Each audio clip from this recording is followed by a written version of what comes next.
lihat di sini strukturnya udah benar. Oh, ini kurang satu. Anda harus klik di sini. Kalau nggak diklik di sini, maka dua kolom ini akan jadi satu. Nah, maka diklik di sini. Klik. Oke, supaya terpisah. Next. Finish.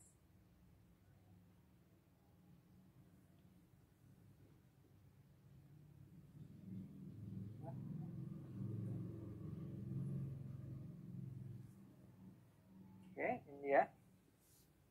Nah, sudah dapat data ini. Data terbuka di Excel. Kita buka aja. Kita save as.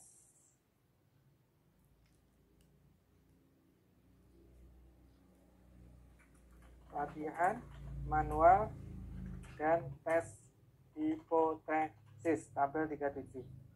Ini jangan txt, diganti nih dengan XLS. Oke. Latihan tabel 37. Oke. Nah, kalau kita menggunakan data ini, ya, oke, kita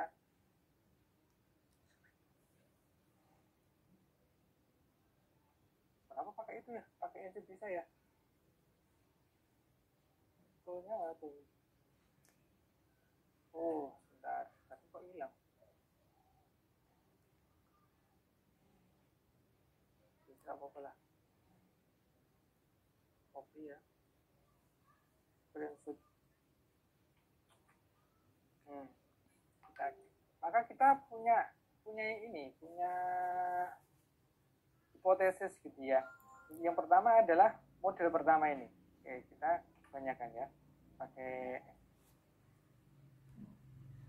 satu-satu aja. Mana tadi? Sisi ekonomi.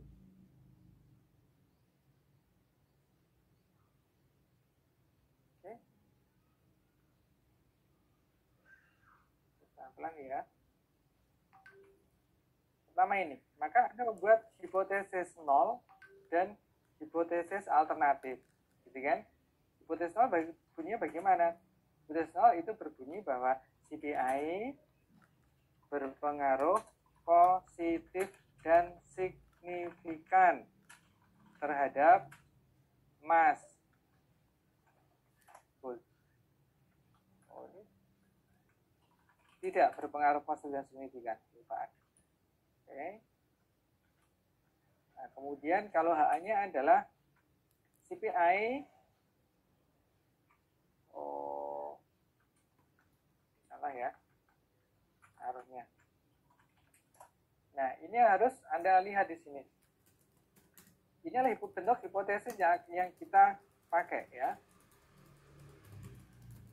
Itu dengan hipotesis statistik. Nah, sebenarnya kita menguji hipotesisnya mengapa kok kita naruhnya positif. Positif ya karena logika ekonomi ya. Jadi untuk menahan hipotesis, penentuan H ini, penentuan B ini, ya, penentuan H itu tidak. Kalau HA ya, selalu begitu ya. Kalau HO itu tidak berpengaruh, kalau H itu selalu berpengaruh. Itu hubungan, ada dua konsep di sini yang harus Anda pahami. Ada istilah positif, kemudian ada istilah signifikan. Positif ini terkait dengan hubungan teoritis. Ini nggak usah kalian catat, perhatikan saja ya, nanti kan di copy kan. Signifikan itu adalah pengujian statistik. Oke. Jadi ada dua kriteria yang kita ketahui di sini. Ada pengujian ekonomi, yaitu teori, dan ada pengujian statistik. Kita mengujinya dengan siapa kalau begini? Bentuk ujinya adalah t-test. T-test statistik. Ya, t-test. Auto uji tes. Ya. Ini kita lihat di sini. Apa lagi yang belum tadi ya?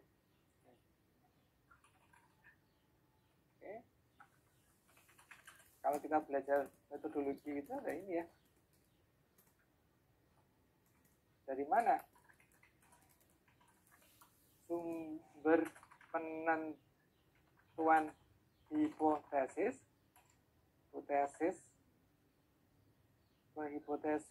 teoritis plus atau minus tadi dia hubungan pertumbuhan negatif. Oke. 1 itu dari teori, kemudian 2 dari penelitian sebelumnya, penelitian terdahulu. Orang lain melakukan penelitian, lalu hasilnya bagaimana, itu kita rujuk. Nah, ini akan menjadi HA-nya, ingat.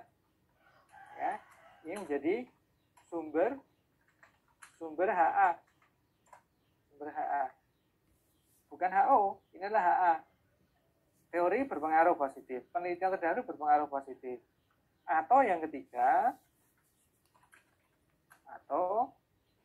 dari logika ekonomi. Ini pun sebenarnya juga masuk teori sebenarnya, logika ekonomi ini. Tapi akan lebih kuat kalau memang didukung dengan teori yang statementnya itu jelas. Misalkan harga dengan permintaan, harga naik, permintaan turun. Gitu kan? Itu teori permintaan. Walaupun nanti hasilnya negatif bagaimana? Nggak apa-apa. Nanti kita harus menguji apakah negatifnya itu memang karena faktor kebetulan atau memang faktor-faktor yang lain yang mempengaruhi kok hubungannya itu kok positif, tidak negatif. Oke, kita akan lihat ini ya. Bentuknya uji tes. Nah, kita sekarang menggunakan cara manual. Saya pun juga kadang-kadang lupa gitu ya. Ada beberapa perumusan untuk membuat regresi. Saya copy aja di sini ya. Lagi klik. Kenapa itu saya copy di sini aja ya?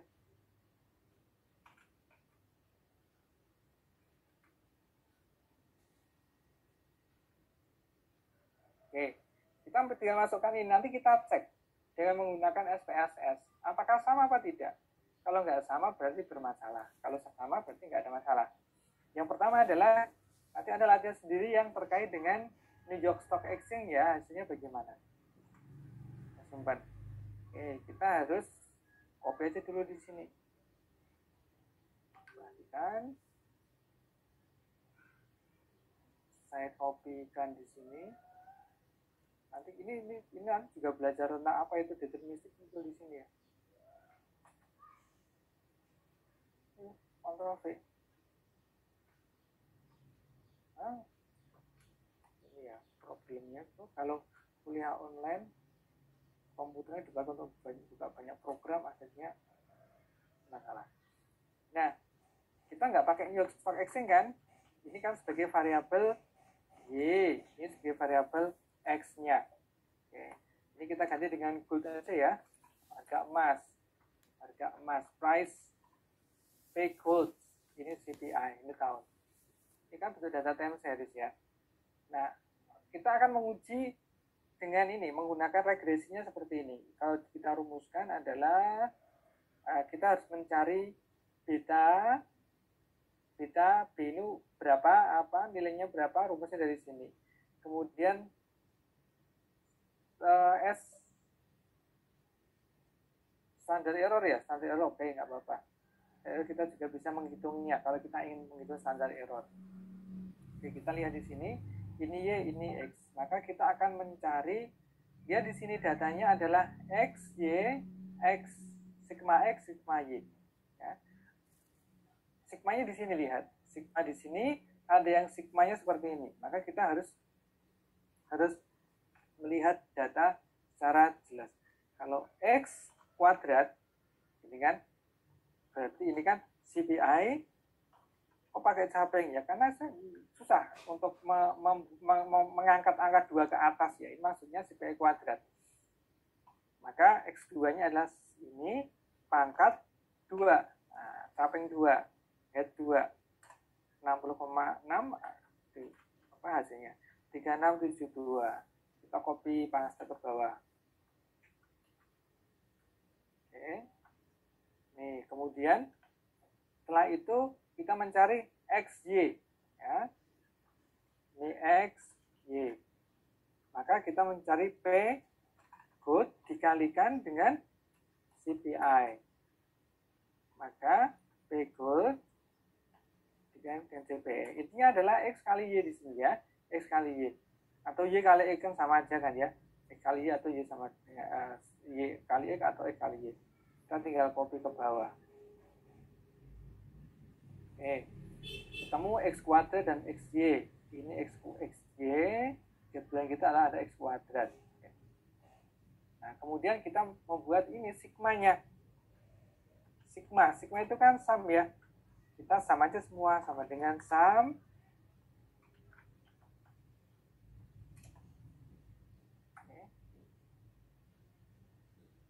coba ini supaya tidak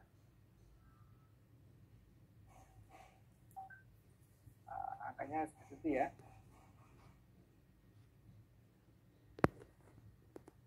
Oke. Sigma Ctrl C, ada ke kanan juga aja ya. Nah, kita menemukan data-data ini. Ini adalah jumlah CPI, jumlah P-code, X apa ini? CPE kuadrat, betul kan? CPE kuadrat. Lalu ini adalah P-code kali CPE atau X kali Y. Maka kita tinggal masukkan data angka-angka ini. Angka ini kan?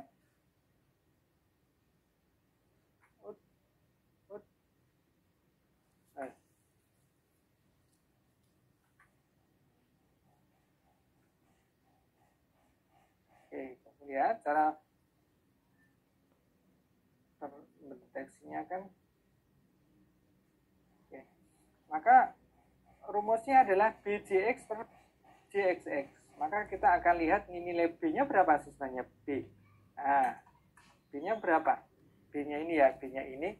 Maka kita tinggal menjumlahkan saja sama dengan nilai yang atas ya. Apa di ini dulu, JXX-nya dulu.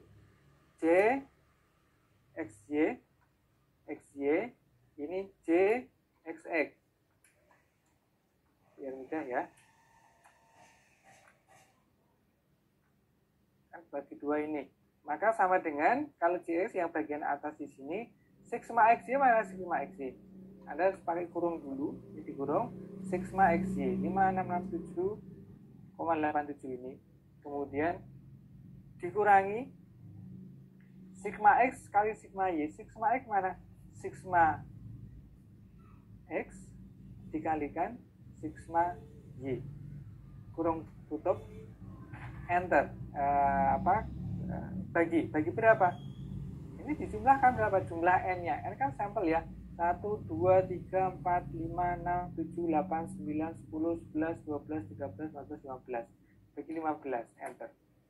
Oke. Kita lihat, cek 1, 2, 3. Oke, benar ya, data 15. Oke, nilainya adalah JXX-nya atas ini. Kemudian JXX-nya berapa? Sama dengan,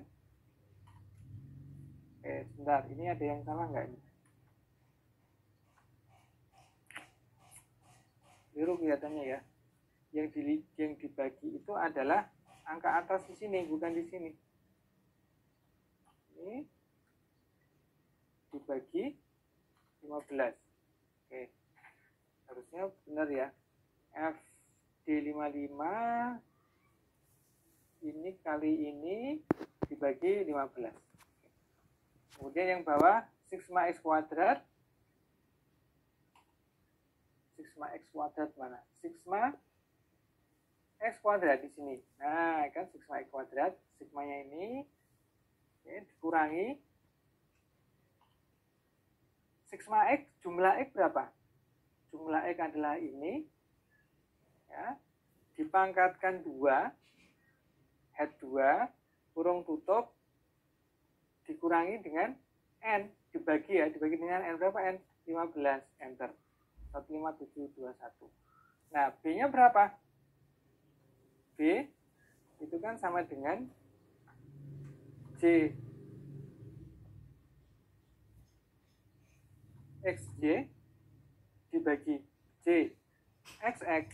Ini kan berarti sama dengan ini dibagi dengan angka ini. Bentar ya. Halo? Yo, salam.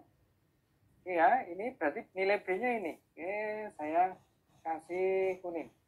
Oke, kita cek. Kemudian A-nya berapa? Nah, A, bentar.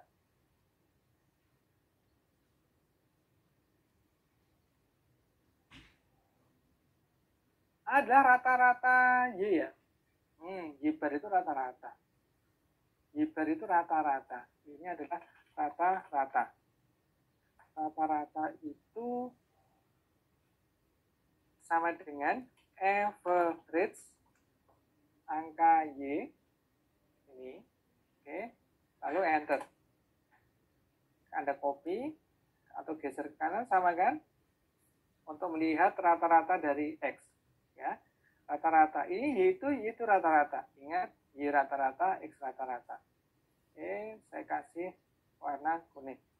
Oke, maka A berapa? A sama dengan rata-rata Y ini ya, dikurangi angka B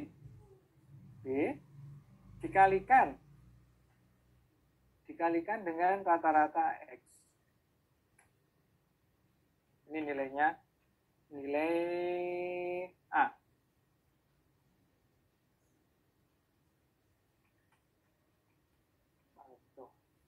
Nilai A. Maka kita mendapatkan persamaannya adalah berarti harga P good sama dengan, kita begini kan ya, P good sama dengan A berapa? 105,434. Terus ditambah, karena ini Anda lihat di sini, ini tidak ada minusnya, berarti bukan minus, plus ya, selalu kondisinya plus kalau memang tidak ada minus, plus 2,643. Pakai 2 digit aja cukup ya. Apa? CPI. Nah, ini model kita.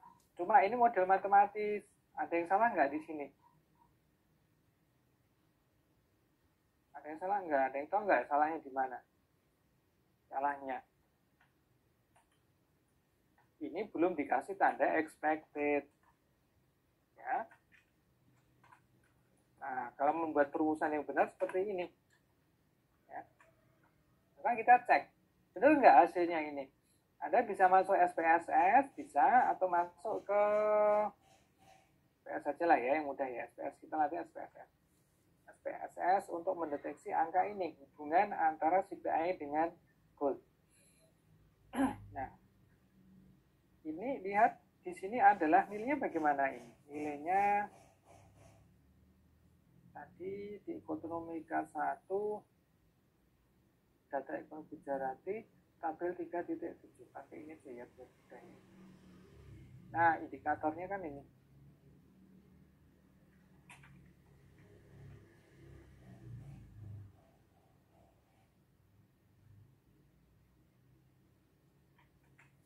Kan? Price dan CPI. Kita singkat dengan price good ya. Price good. Nah, ini kan. Nilai apa?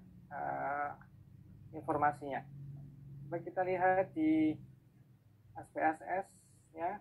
Oke, sudah keluar. Oke, kita masukkan angkanya. Angkanya apa? Angka ini. SPSS, masukkan data ini. Tahun boleh dimasukkan, tapi kan tidak kita regres. Hanya untuk mendeteksi data ya. Copy. Pasta. Oke, benar. 60, 147, 15, 136, 362. Cek lagi. 60, 147, 136, 362. Benar ya? 97 sampai 91. 77 sampai 91. Oke, ini adalah tahun. Ini adalah P good, harga emas, adalah CPI. Cek P-Gold CPI. Kalau mida-mida gitu, Anda tinggal pakai ini ya, Alt Tab gitu, Alt Tab. Pakai komputer cepat. Kalau nggak mau kelamaan pakai mouse ini kan. Oke, kita lihat ini. Kita coba deteksi hasilnya benar nggak? Kita analisis, cross check, regression, linear. Ya, analisis ini banyak yang mau dipakai mana saja. Ya nggak perlu semua gitu kan ya, hanya beberapa hal saja yang kita perlukan karena ini adalah alat statistik untuk semua program studi.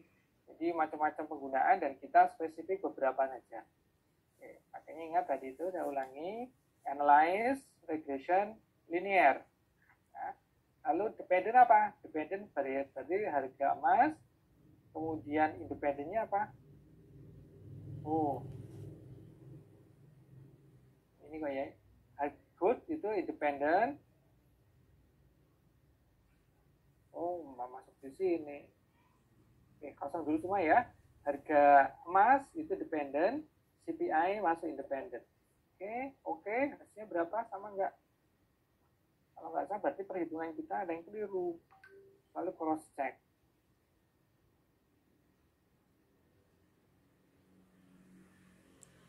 Ada yang salah ya?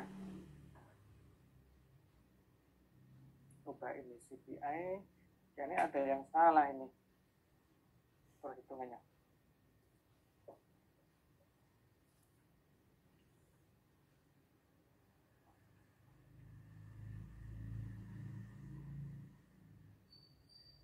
Harusnya ini satu, harusnya mana sih outputnya? Masuknya udah bener ya datanya, berarti ada yang masalah. Contohnya ini. Harusnya angka yang muncul adalah nilainya ini 186 dan 183. Coba kita cek, cross check. Berarti kemungkinan salah adalah di perhitungan ini. Perhitungan di betanya ini, CXX. Apakah ini itu per 15 itu untuk semua? Saya cross check begini.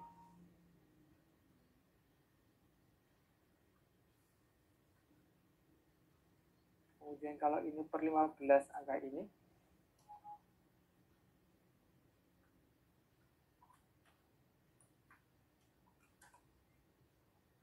salah ya. Oh, ini bagi 15, coba. Kalau ini pas enggak? Kita cek terus ada yang salah nggak di sini. Rumusnya nggak akan salah ya. Kemudian saya bikin salah. X sigma XY, sigma dari XY jumlah ini berarti kecilkan dulu. Nah, kita cross check bareng-bareng. Sigma XY berarti F55 ya, dikurangi dengan sigma X kali sigma Y.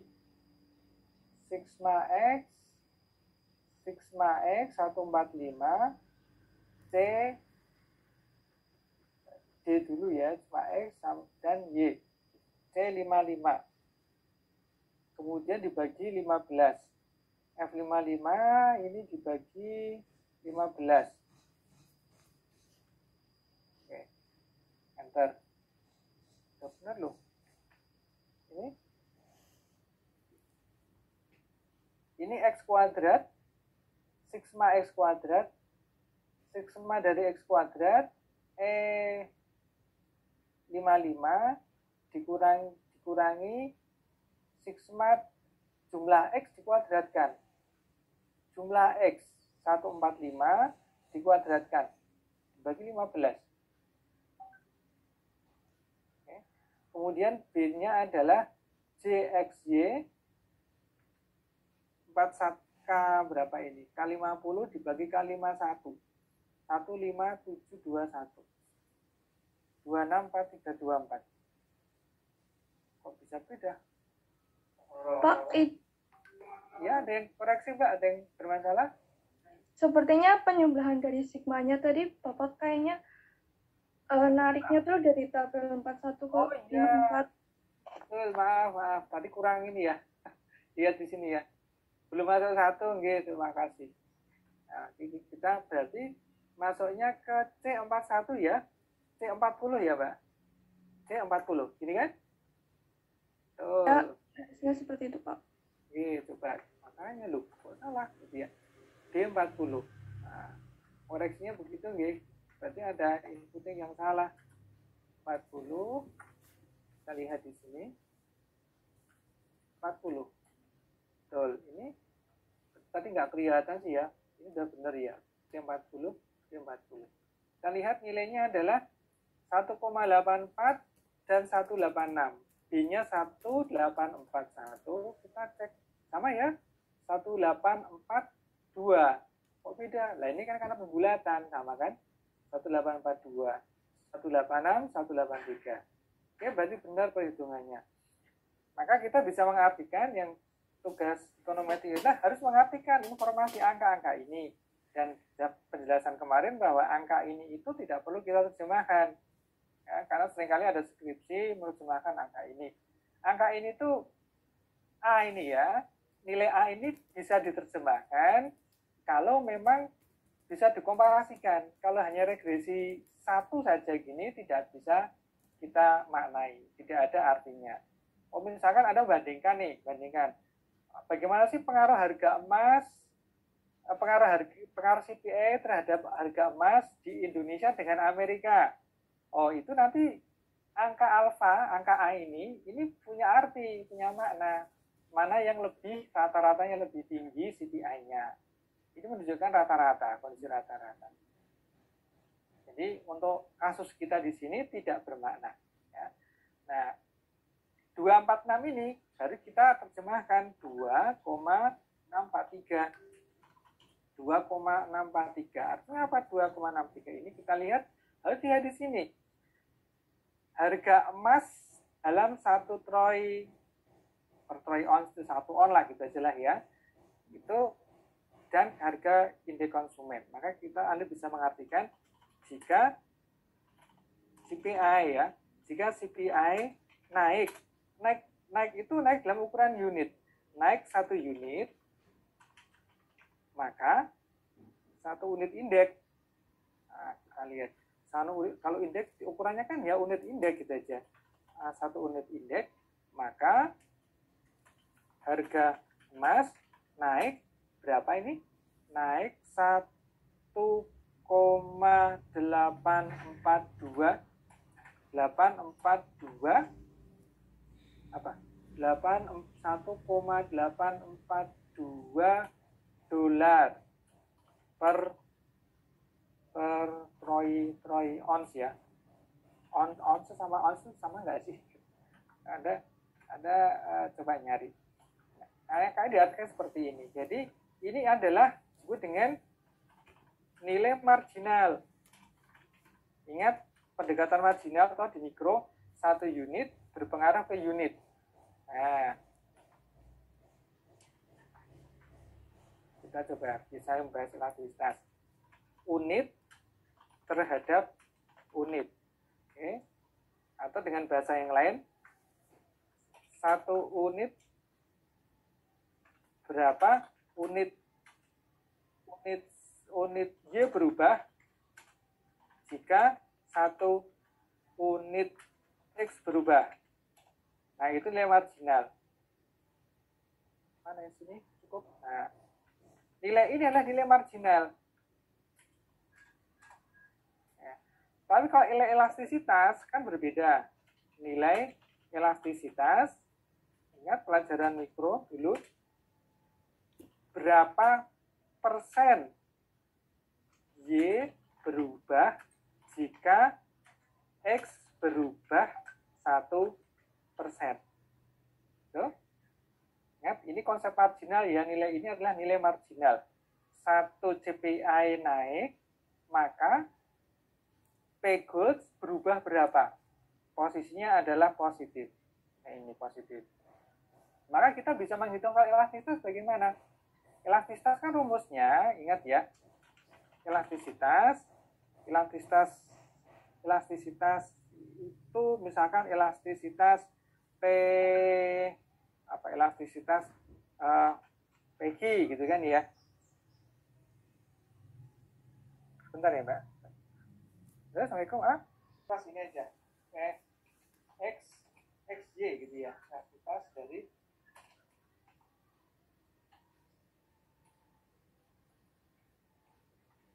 sedang juga itu ada rapat ya. Jadi yang satu salah komputernya ya. Kan rumusnya adalah dy per dx gitu kan ya, dikalikan ini apa, rata-rata x, rata-rata lucu sih yang lucu ya, harusnya pakai bar ini ya, pakai bar tadi seperti itu ya, rata-rata x dibagi rata-rata y kan gini.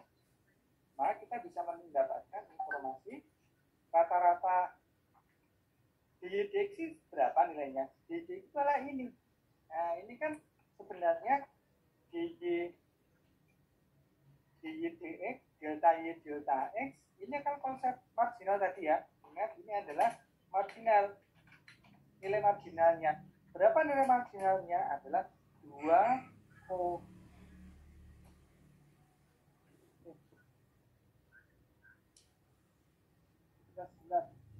kalian saya ada yang sama kok masih 1842.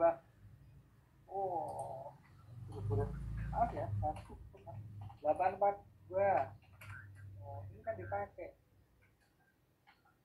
untuk ketahuan ya. Kan 1,842 nilainya kan. Ini perbaiki dulu. Nah, nanti salah berlanjut lagi. 186,183.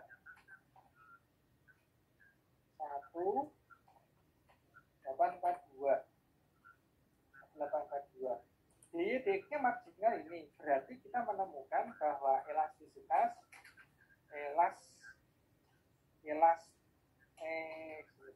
elastisitas dari CPI terhadap P good itu berapa? P good berarti sama dengan nilai 1842 ini, kita hitung hitungan kita ya, nilai ini dikalikan rata-rata X berapa? Rata-rata X itu adalah CPI ini dibagi dengan rata-rata Y ini. Oke, jadi kita ketemu 0,992. Ini kita bisa mengartikan jika CPI naik 1%, maka P harga emas itu naik berapa ini? Naik 0,4992%. Ini informasi elastisitas dari angka ini. Cuma kita harus deteksi dulu sebenarnya apakah ini signifikan apa tidak. Kita ini baru mendeteksi hubungan. Kita lihat ada dua hubungan ya. Yang pertama adalah hubungan teori dan hubungan statistik. Hubungan teoritisnya sudah benar belum? Benar, ternyata hubungannya adalah positif. Oh, hubungannya positif. Lalu hubungan statistiknya itu dari mana hubungan statistiknya? Kita harus melakukan uji T. Pas korelasi. Nanti untuk menghitung determinasi ini. Ternyata kecil jangan besar.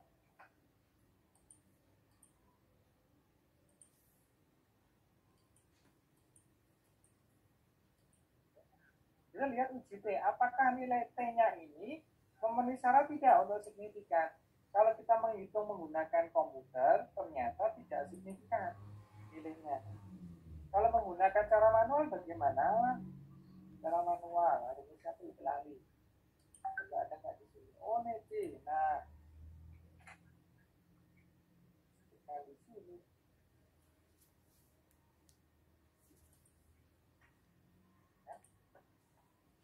T-nya kita harus rumuskan seperti ini, YT min YT kuadrat dan seterusnya. Y caranya supaya kita geser ya sini ya, biar nggak akan cepat.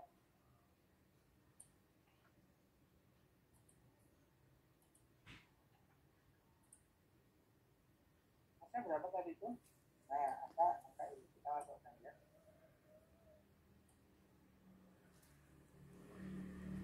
Oke. SB itu apa? SB itu standar deviasi. Standar deviasi. YT, min YT kuadrat. Kita akan mendapatkan disebut dengan istilah error.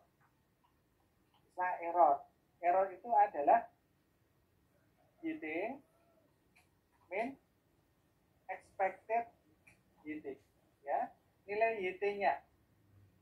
YT ini dikurangi dengan expected. Expected YT-nya berapa? Kalau kita sebelum masuk di sini, kita harus masuk di sini dulu. Expected Y disebut dengan istilah YT. Nilai perkiraan Y.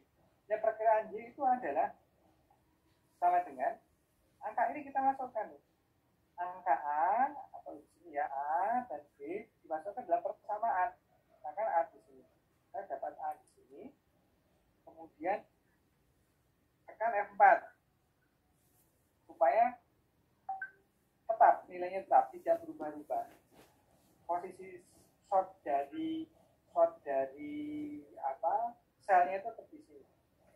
Kemudian kita tambah plus angka beta B-nya ini, ya. F4 juga jangan lupa supaya gelar di sini. Dikalikan dengan X.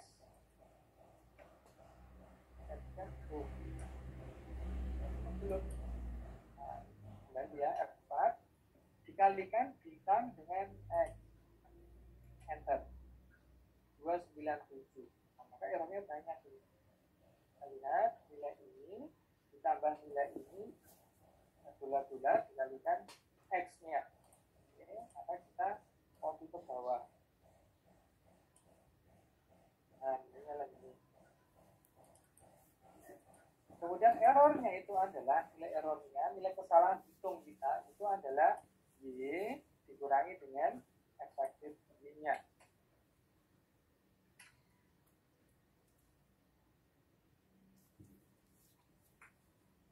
Oke, kurang apa lagi? Ini. Kemudian rata-rata XT, oh ini belum ya. Kalau pakai rumus manual makanya kan memang lama. XT dikurangi ya angka ini. Ya, angka dari rata-rata X. Rata-rata X ini ya, rata-rata X. Berapa nilai rata-rata XT-nya? XT sama dengan X mana? X dikurangi dengan X ini dikurangi dengan rata-rata ini. F4. Kenapa kalau nggak ada F ini kan kita F ini kan posisi benar nih. Nah, ceknya itu ya pakai F2 gitu ya.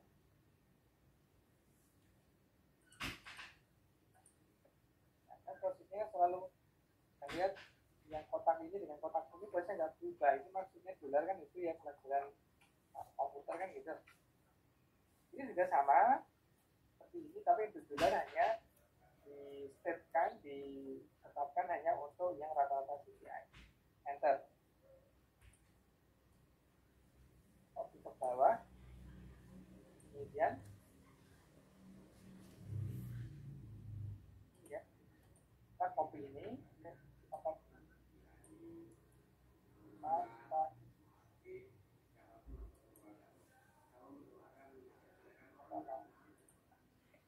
Oke. Kontrol V. Nah, ya, 2 itu maksudnya apa? 2 itu kan angka kan ya. Nah, coba sampai 13.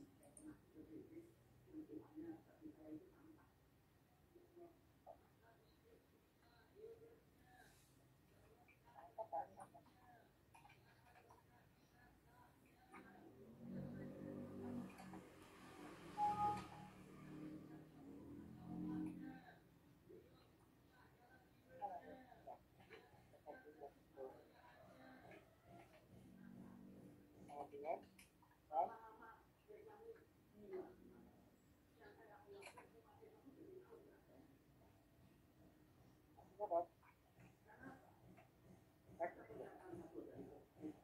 Nah,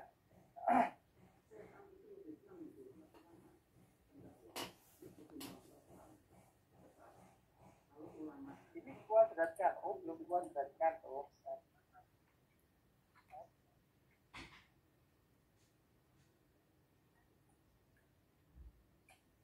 ya, kontrol ini. Permintaan dikuadratkan yang di sigma kuadrat sama dengan ini pangkat 2 kuadrat. Ini ada ini menggunakan koma akhirnya biar tidak akan tepat banyak masih ke bawah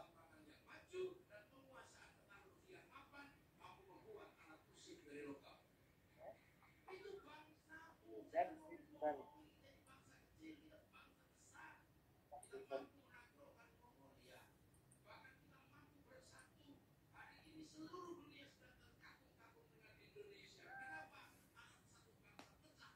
kan rata sigma dari dikuadratkan juga. Oh, dikuadratkan juga.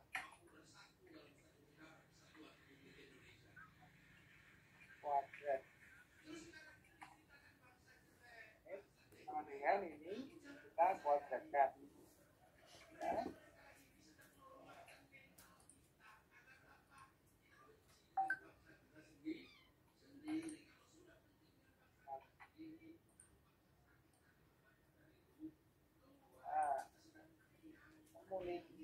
Nah, proses ternyata lebih bisa ya. Kalau rata-rata X dibagi kurang rata-rata X samnya harus 0. Itu sudah benar 0.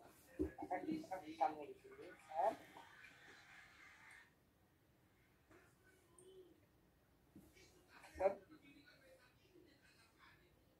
Copy. Ctrl C. Kita akan dapat ini rata-rata ini.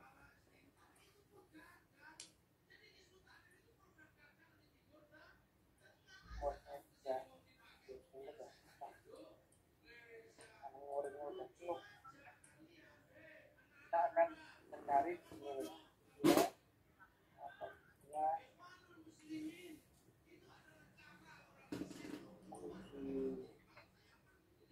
T-nya di sini kan.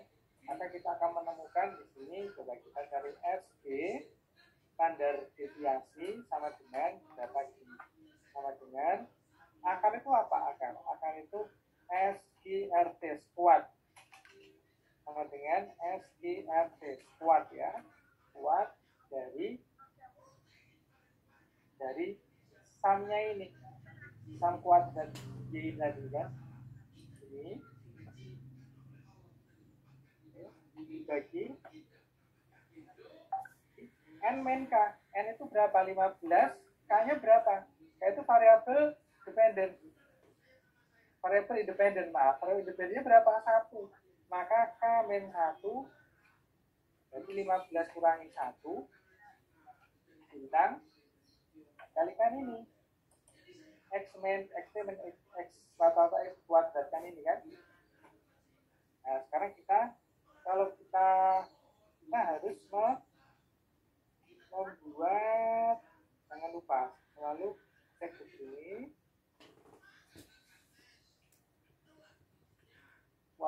Ini kurung-kurungnya itu harus diperhatikan ya, jangan sampai salah. 155 betul, ini kurung ya, kurung seperti biar mudah dibagi dengan 15 kurangi 1 dikalikan K55. Itu ya K55. Itu standar error. Lalu metennya berapa? T-nya kita bisa membuka sama dengan nilai B. Sebenarnya T ini adalah nilai B dibagi dengan standar error. Nah, itu kan 1,215 ya. Gitu ya di sini ya, standar. Apa ada yang salah nggak? Coba kalian cek nanti ya. Nah, ini satu ya. Ini harusnya nilainya sebesar ini.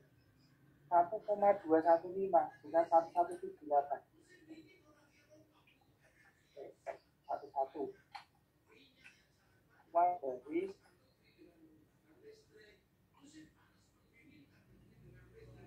dari ini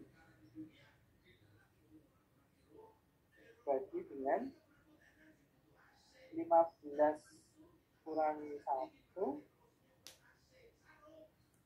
dikalikan sigma dari ini. Nah, kalau kayaknya itu dibikin 2, benar enggak? Nah, kayaknya 2 ternyata. Nih, kita bisa menyimpulkan K jumlah variabel. Nah, kalau ini menggunakan plus dependent ya. Nah, berarti K-nya sama dengan berapa itu? K-nya ada 15 kurangi 2 ternyata. Nah, hitung. Ya, 15 kurangi 2 ya. Maka T sama dengan nilai B. Ini ya, nilai B kita berapa sih? Pakai ini aja. 1,842 dibagi dengan standar error ini. Terdapannya 1,55. Kita ketemu angka nilai T-nya. Jadi sebenarnya nilai T ini adalah angka ini B dibagi dengan standar error. Kalau beta itu apa? Beta itu kemiringan, slope. Nilainya antara min 1 sampai 1. Tidak bisa lebih dari 1, tidak bisa kurang dari 1. Jadi nilai tertimbang sebenarnya. Maka ada istilah standardized. Ini unstandardized. Unstandard itu perhitungan tanpa melakukan standarisasi nilai. Kalau ini menggunakan standarisasi nilai, itu artinya nilai itu dipatok hanya dari angka min 1 sampai 1. Tidak. Kalau ini bisa lebih banyak, ini bisa jutaan nilainya. Ya. Kalau ini nggak bisa. Nah, yang kita pakai ada informasi angka ini dan angka-angka ini. Nah, ini. Lalu kalau nilai sig nih, sebenarnya sig itu adalah, kalau dalam bahasa lain itu adalah P value ya. Bahasa yang lebih aplikatif itu P value, probabilitas kesalahan. Oke. Supaya turun ke bawah gimana, ada Alt, Enter. Pakai keyboard, kalau Anda langsung Enter ke bawah, maka kamu kalau nulis begini, tekan Alt, lalu Enter. Mana? Nah, gitu ya, Alt, Enter. Nah, ke bawah. Probabilitas kesalahan statistik. Nah, itu informasinya. Probabilitas kesalahan statistik. Ini dia singkat ya. Baik, ini adalah p-value. Nah, p-value ada pengukuran sendiri juga gitu ya. Ya, Yorma dan kita juga gitu ya. Bisa ada cek di buku statistik. Nah, sebenarnya lebih mudah untuk mengukur nilai signifikasi itu dari angka ini. Angka ini artinya apa? 153 ini, titik 153 itu artinya kan 0,153. Nah, jadi kalau bahasa komputer itu 0, itu nggak disampaikan, hanya titik, artinya 0, nah, maka artinya probabilitas kesalahan statistik ya dari isi T untuk variabel CPI adalah 153, berarti 15,3%. Anda bisa menyimpulkan di sini bahwa kira-kira T itu signifikan apa tidak? Tidak. Ya. Ini berarti tidak signifikan. Karena T tes kurang dari T tabel. Ini bisa pakai angka ini. Atau kalau menggunakan informasi yang di beta ini, kalau menggunakan komputer, mengapa?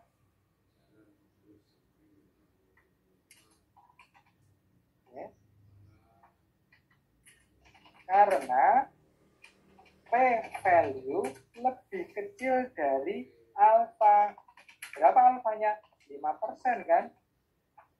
Nah, ini cara mendeteksi informasi di sini.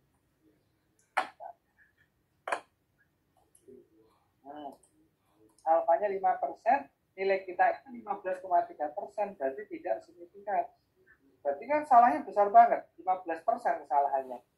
Nah, sebenarnya dalam perhitungan yang secara umum, kalau probabilitas statistiknya itu, kesalahan statistiknya itu begitu besar, lebih dari 5%, itu tidak layak dihitung apa? Tadi itu elastisitasnya. Sebenarnya elastisitas di sini ini kesalahannya banyak, maka dianjurkan tidak menghitung elastisitas kalau nilai t-testnya tidak signifikan.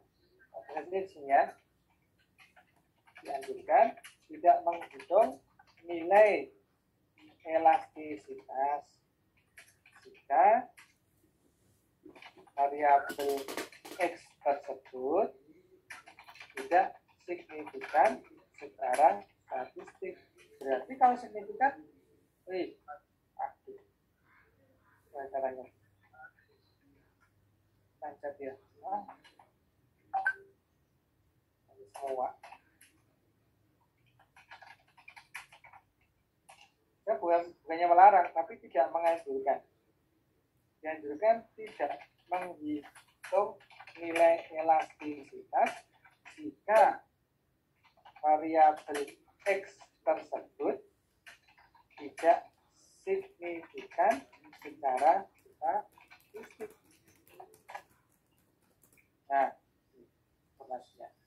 Jadi kita memperoleh informasi statistik itu dalam kuliah hari ini ya. Itu pertama kita melakukan perhitungan manual seperti ini. Kemudian kita membuat yang penting itu membuat ini sebenarnya membuat formasi hipotesis. Kemudian kita menentukan hubungan teoritisnya dan hubungan signifikansinya. Kita lihat di sini hasilnya. Kesimpulan kita apa? Kesimpulan dari CP dari P good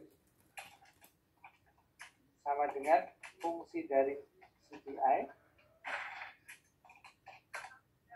Apa kesimpulannya? Anda bisa menentukan kesimpulannya berarti HO juga benar dan atau ya pakainya atau ditolak ya. Berarti kita menyimpulkan bahwa apa yang diterima dari HA kita lihat di sini. Nah, tinggal dimasukkan di sini. Bawah.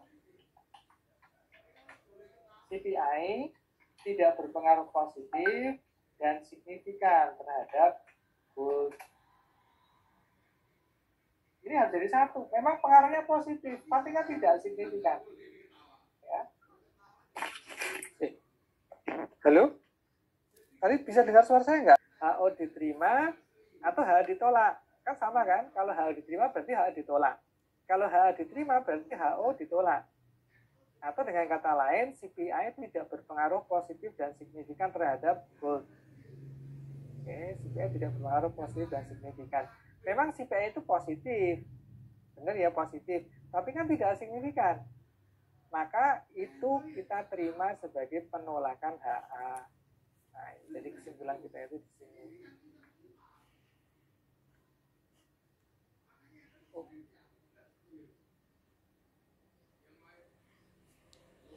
Oke. Itu Anda tinggal mencoba untuk yang lain, silahkan bisa mencoba atau pakai PR-nya ya. PR-nya itu apa sih? Dulu kita tabel 53